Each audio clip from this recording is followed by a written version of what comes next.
A new option for budget graphics cards has entered the chat, ladies and gentlemen. In a time like this where people like me are just craving available budget graphics cards, I'm super excited to introduce this one to you guys. Let's have a look.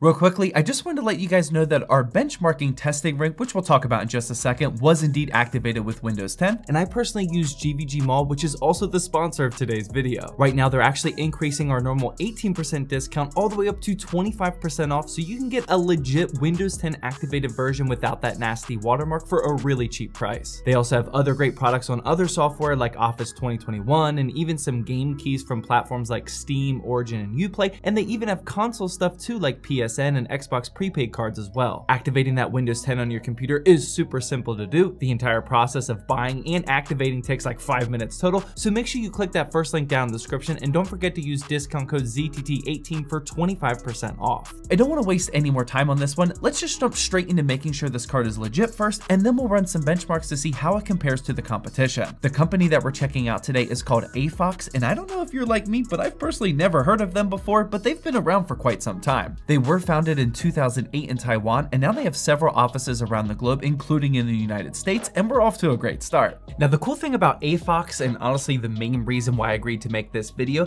is because they're almost exclusively devoted to delivering budget hardware to us gamers, which is obviously really great for budget gamers and even budget PC flippers, but they do actually have a huge product stack as well. Currently, their bestseller cards are the GTX 1060, 1050 Ti, and the RX 580 and 550. When they reached out to me, I honestly didn't care which specific card that they sent me. I just wanted to test the performance of them to make sure that they compare with some more recognizable brand cards, and they ended up sending out this 4GB GTX 1050 Ti model. Now, because the 1050 Ti has been out for over half a decade at this point, I'm not going to waste time and ramble off any of the specs or anything. There's just nothing new here, but aesthetically, you know we're going to have to take a very quick look at it. The model is actually really clean, as from the side and top, there's no other color than black, which means it'll fit into almost any build's color scheme, and underneath where the fans are, or if you were to vertically mount it, there's just some red accents here, but overall it's pretty clean and minimal, which is exactly what I like. This model also doesn't require any external power from the power supply, which just makes things easy, and for ports it's rocking a DVI, DisplayPort, and an HDMI. I do want to also mention that the box art is actually at a way higher level than almost every budget graphics card is these days. For those of you that don't remember, or maybe you're just too young to remember, the box art back in the day and even the design of the graphics cards used to be way better and much more elaborate than it is today. This box kind of reminds me of that, and it's bringing back a little bit of nostalgia. Comment down below if you remember what I'm talking about. But with that aside, it's time to put this card to the test and make sure that it's actually worthy of purchasing compared to a more well-known GTX 1050 Ti, and I'm also throwing in an extra card for some more data. For the 1050 Ti, I had this Gigabyte model here, so that'll work perfectly fine, and I'm also testing with this Gigabyte GTX 1650 just so we can see how the 1050 Ti compares to it. We might as well, right? For our testing rig, I've actually used this before at the end of last year for some dedicated game benchmarking videos, but I did make a couple of upgrades to it for this round of testing. First up, for the CPU, we still have the 5600X, which is a good match for these budget and graphics cards, but for cooling at this time is the new NZXT Z63 all-white model, and I just absolutely love how beautiful this AIO is. Not only are the aesthetics on point just like every other NZXT product, but I really like that with this screen we can easily see our GPU and CPU temperatures at all times, and this is actually a really underrated feature when you're testing out hardware like this. Big thanks again to NZXT for sending this one out,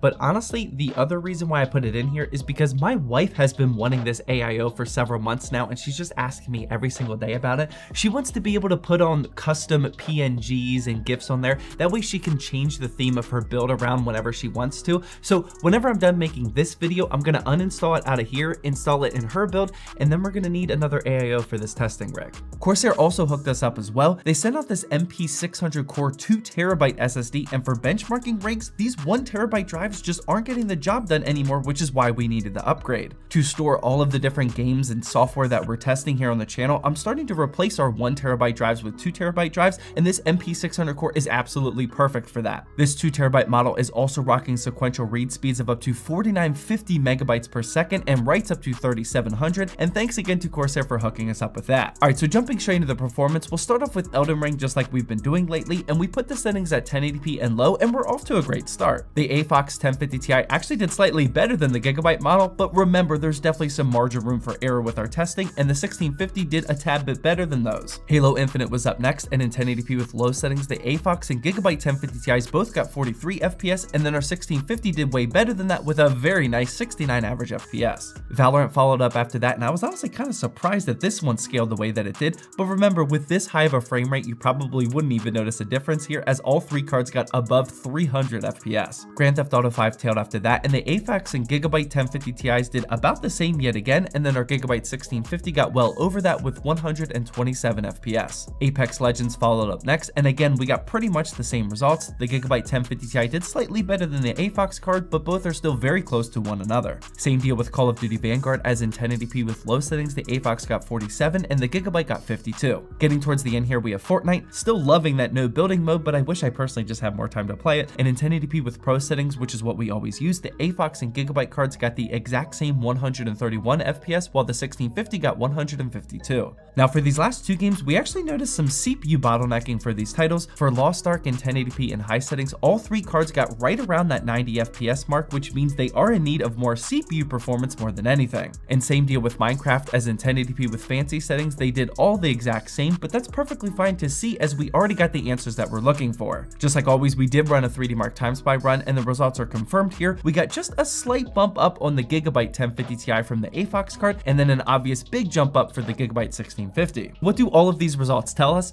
Basically, that this AFOX card is legit, and if you happen to find one out in the wild at a decent price, then you should go ahead and buy it. For most of the titles, it was rocking the exact same FPS as our Gigabyte card, or sometimes just slightly below it, but overall at this point, I wouldn't have any problem recommending this as an option for budget gamers now that I've seen the performance for myself. Now in terms of availability, this is where things aren't so great. A few weeks ago when I agreed to make this video, my rep told me that things were looking really good and these cards should have been readily available, but now as a couple of weeks have passed, things aren't going nearly as smoothly, especially with all the things that are going on in the world right now. They said they won't have a definitive answer on availability until around September, and that's honestly kind of a bummer because I was really excited to make this video for you all about a new available GPU manufacturer. That doesn't seem to be the case right now, but at least after this video, we do now know that the card is very legit, and whenever you happen to see these go on sale out in the wild, then absolutely feel free to pull the trigger on it if it's at a solid price. And if you're interested in pulling the trigger on a GPU and a gaming PC right now, then feel free to click the video that's on the screen now because that's a budget build guide and that'll definitely help you out.